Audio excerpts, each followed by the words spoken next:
A great person once said, "It is possible to commit no mistakes and still lose." And indeed, sometimes in horror, despite the hero doing everything right, they can still end up failing. That is absolutely the case in these 10 horror movies, each of which presented characters who seemingly had the intelligence, grit, and sheer drive to survive necessary to prevail. But despite doing generally smart things and keeping themselves out of danger where possible, these characters all still failed in the end, whether falling victim to their attacker and dying, or surviving but suffering a bleak fate regardless. Oh, it's gonna be a positive list. I am Gareth, this is What Culture Horror, and here are 10 horror movie characters who did everything right and still failed. Number 10, Allison Krie, Saw 3. Though the earlier Saw films had Jigsaw espouse the philosophy that each of his test subjects were given a fair opportunity to earn the right to live, that all changed in Saw 3, when his disillusioned apprentice Amanda began rigging games to be totally unwinnable. That's not very fair. And the most devastating victim of Amanda's chicanery was surely Detective Allison Krie, a fan-favorite character who proved herself to be a smart and resourceful cop in the first 2 movies. But at the start of Saw 3, Krie is kidnapped and placed in a trap as apparent punishment for being too obsessed with her work.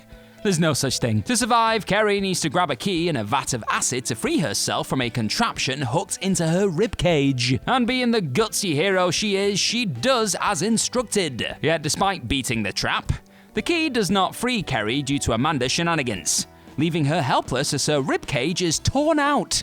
Ugh, grim. As arguably the smartest heroic character in the entire franchise, and someone who didn't really put a single foot wrong, Kerry's death was a huge bummer really. Number 9, Nancy, Invasion of the Body Snatchers, 1978. In the bleak finale of Philip Kaufman's brilliant remake of Invasion of the Body Snatchers, it's one of the few remaining survivors, Nancy, who ingeniously discovers they can trick the pod people by simply hiding their emotions, like I do every single day. Anywho, this allows survivors Nancy, Matthew, and Elizabeth to blend in with the pods. Well, at least for a while. But even with this brilliant realization, Nancy is still helpless to prevent the pod's implied takeover of the planet. In the chilling final scene, Nancy is keeping up her emotionless ruse, but when she meets up with Matthew, he reveals himself to have been replaced with a pod duplicate. You know the moment. The obvious implication is that Nancy will herself succumb to the pods moments after the end credits roll, ensuring that despite her crafty scheme to skirt them, it was only inevitable that humanity would fall. Yeah, bummer. Now what's your favorite final scene in a horror movie of all time? Is it this Invasion of the Body Snatchers one or something else? You let me know in the comments section down below. Number 8, Tommy Tilden, The Autopsy of Jane Doe. The Autopsy of Jane Doe is one of those ultra-satisfying horror films, where the overwhelming majority of the movie's characters actually act rationally and respond to their terrifying circumstances in a believable way. And that is no truer here than of coroner Tommy Tilden, who while performing the titular autopsy finds himself beset by an increasing mountain of unexplainable and eventually supernatural phenomena. It's not long before Tommy appreciates the full gravity of the situation and attempts to flee the morgue with his son Austin. But alas, a broken elevator and a front door blocked by a tree prevent their exit. At every possible opportunity, Tommy and Austin make a reasonable effort to escape. And when things get especially dire in the climax, Tommy even attempts to offer himself up to Jane Doe as a sacrifice to save his son. What a dad. But alas, despite Tommy's commendable efforts, both father and son are dead by film's end. Number 7, Erin, You're Next. You're Next's fierce heroine, Erin, is one of the smartest and most tenacious horror movie protagonists of the last decade plus. Having been raised on a survivalist compound, she's uniquely equipped to fend off the masked assailants descending upon the family reunion, systematically dispatching them with brutal efficiency. Her uncommon cunning seemingly earned her a happy ending then, except the film's savage final stinger has Erin get shot in the shoulder by a cop who attends the scene. But what seals the deal is that said cop then enters the house and is killed by one of the Home Alone-style traps Erin set up to take on her attackers. Even though Erin is alive when the movie ends, she's definitely gonna have trouble explaining all the carnage away as the sole survivor. Director Adam Wingard and writer Simon Barrett have even spoken about a potential sequel where Erin is attacked by more masked murderers while being transported on a prison bus, seemingly confirming that she is indeed blamed for the deaths. Number 6, Lee Harker, Longlegs. Longlegs protagonist, FBI agent Lee Harker, acts about as rationally as one could expect in such a peculiar situation, especially once she learns that her own mother, Ruth, has been serial killer Longlegs' secret apprentice for decades. What? In the grim climax, Lee races to save Agent Cotter and his family from being Longlegs' latest victims. But by the time she gets there, the family are already possessed. After Cotter kills his wife, Lee shoots him to protect his daughter from also being killed, and follows up by killing her own mother after she attempts to stab her. There's a lot going on. But alas, when Lee aims her gun at the satanic doll which caused Cotter to kill, she realizes that she's run out of bullets. Damn it. Though the particulars of Longlegs' ending are somewhat up for debate, it's clearly not a happy ending for Lee whatever way you look at it, with director Osgood Perkins himself saying it was about as bad as it could have turned out for her. Whether or not Lee is now herself under Longlegs' influence, shooting her own mother in the head is surely gonna leave her traumatized for life, right? Thanks for stopping by to check out this What Culture Horror video today, you lovely person.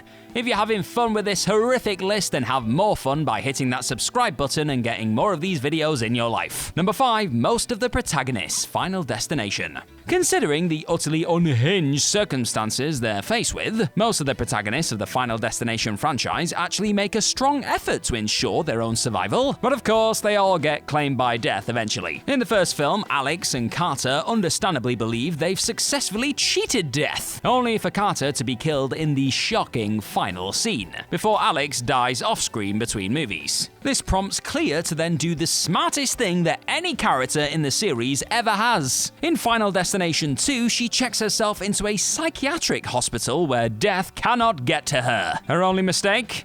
Agreeing to then leave in order to help the new set of victims, leading to her demise. Silly move. From there, the survivors of Final Destination 2 were killed off in a deleted scene in the third film, which admittedly isn't necessarily canon, after which the third, fourth, and fifth movies all ended with the survivors being killed after believing they cheated death. Most of these characters made reasonable steps to survive, but alas, none of them successfully made it out alive. Number 4, the Lamberts, Insidious. Now let's give a hand to the Lambert family from the first Insidious, because as soon as they start experiencing some seriously intense paranormal phenomena, they do the thing that audiences are always begging people to do. They move the hell out. You love to see it. Despite that incredibly smart and timely response, the supernatural activity continues in their new abode, prompting the family to do the next best thing: enlist the services of a psychic, Elise Rainier, and a pair of paranormal investigators. As moving house was clearly no longer an option to escape the entity, what else could they feasibly do? Though Father Josh ultimately rescues his young son Dalton from the purgatory realm known as the Further, Josh ends the film possessed by a parasitic spirit before returning to the physical realm.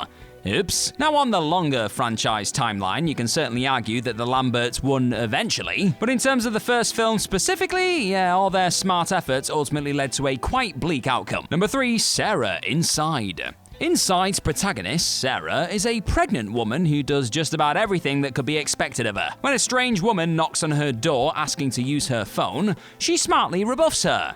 And when the woman attempts to enter her home regardless, Sarah does the one thing any sensible person would.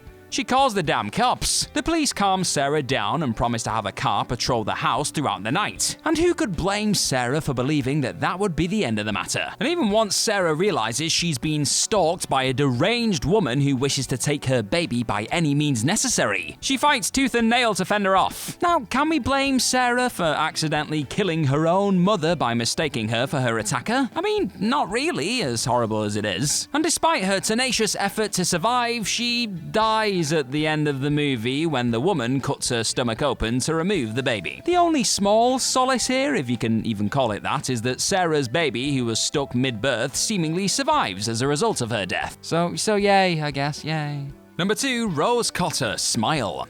Considering that Smile's protagonist, Rose Cotter, spends the movie being tormented by a trauma demon, she conducts herself about as rationally as can be realistically expected. First and foremost, she figures out what's going on relatively quickly, and studiously investigates the curse plaguing her with a fair degree of caution. And while some might argue that Rose could have been a bit smarter by killing someone in front of a witness, in turn passing the curse on and saving herself, can we really blame her for not wanting to ruin 2 other lives in order to save her own? On the balance of circumstances, Rose does pretty much everything right here. She even selflessly attempts to kill the demon by dying herself in isolation, preventing it from feeding on the trauma of a witness. But alas, Rose's ex, Joel, inadvertently foils this plan by tracking her down and witnessing her burn herself to death. And it wasn't long before a sequel grinned onto the big screen. Number 1, Kate Filmore, Cube 2, Hypercube. In the divisive Cube sequel, protagonist Kate Filmore is shown to be both empathetic and badass, keen to help others but also extremely capable of defending herself. And so it is little surprise that she's the only member of the group to escape the Hypercube alive. Granted, the final scene does imply that Kate was working with the shady company behind the cube, Izon, all along to retrieve a necklace from it, and so did have quite the advantage here. But despite doing everything right to exit the cube, Kate is rewarded for her efforts by being swiftly shot in the back of the head by an Izon soldier after handing over the necklace. Charming. Now perhaps she could have held onto the necklace a little while longer, but after completing her mission and safely escaping the cube, it's tough to blame Kate for letting her guard down a tinsy bit, right? Have we missed any possible entries in this list? Well then throw them in the comments section down below, and have a frighteningly good day, my friend. Bye-bye.